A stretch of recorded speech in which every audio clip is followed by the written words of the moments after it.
Bonjour à tous, aujourd'hui nous allons continuer notre série sur la correction d'exposition. Alors dans une précédente vidéo, nous avons vu comment corriger une sous-exposition. Aujourd'hui nous allons voir comment corriger une surexposition, mais dans les deux cas, comme je vous le disais dans la précédente vidéo, Photoshop ne peut pas faire de miracle. Si votre photo est complètement noire ou complètement blanche, vous ne pourrez jamais rattraper totalement la photo. Mais quitte à choisir, il faut préférer plutôt une sous-exposition qu'une surexposition.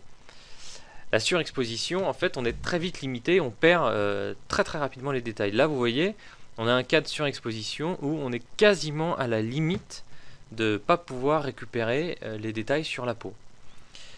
Mais on va quand même le faire, et pour ça, il existe deux méthodes. Et alors, je vais vous apprendre ces deux méthodes, et il faut les connaître parce qu'en fait, elles ne fonctionnent pas toujours. Sur certaines photos, il y a une méthode qui va fonctionner et pas l'autre, et vice versa. Là, en l'occurrence, les deux marchent. Coup de bol, mais c'est rarement le cas. Alors, la première chose à faire, vous allez dans Sélection, plage de couleurs, et avec la pipette que vous avez directement dans la main, vous allez appuyer sur la touche Shift et cliquer sur les zones surexposées. Une fois que c'est sélectionné, vous voyez ici, vous appuyez sur OK. Vous voyez, là maintenant on a une sélection de ces zones. Je vais les dupliquer, simplement elles, dans un nouveau calque. Pour ça, CTRL J, ou pomme J. Vous voyez, regardez. Là, on a juste notre sélection. Et ce calque, je vais inverser ses couleurs, CTRL I ou pomme I. Alors là, c'est horrible, c'est normal. Maintenant, on va passer en mode lumière tamisée. Alors là, c'est quand même un peu trop fort. On va baisser l'intensité de l'effet. C'est un peu le problème du truc, c'est que vous voyez, il y a des bords là où ça se voit, quoi. Ça se voit qu'on a triché. Donc il va falloir aussi un peu flouter.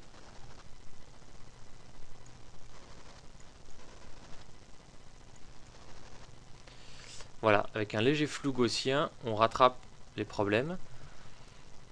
Et alors, qu'en est-il de notre surexposition? Je double-clique sur mon outil main. Et là, je vais cacher le masque. Vous voyez, on a récupéré quand même pas mal de détails. C'est mieux, c'est un peu bizarre. Donc il faut jouer avec l'opacité jusqu'à trouver le bon niveau. Là, on a suffisamment de peau. Bon, c'est toujours surexposé ici, hein. Mais on a récupéré quand même, c'est un peu mieux, quoi. C'est un peu mieux. Alors, on va passer à la deuxième méthode. Donc je vais cacher ce calque-là. Deuxième méthode. Je vais créer une bonne vieille courbe, calque de réglage courbe, et je vais tout simplement tirer ma courbe vers le bas. Et je vais essayer tout en regardant là mes zones surexposées, si je récupère des détails ou pas. Alors, la couleur est un problème, puisque là on est en train de modifier le contraste de la couleur. Je vais passer mon calque en mode luminosité. Alors là aussi c'est un peu bizarre, mais c'est pas grave, ça ne se verra plus après. Je vais maintenant masquer tout ça. Donc je vérifie que le masque ici est bien sélectionné, par défaut il l'est.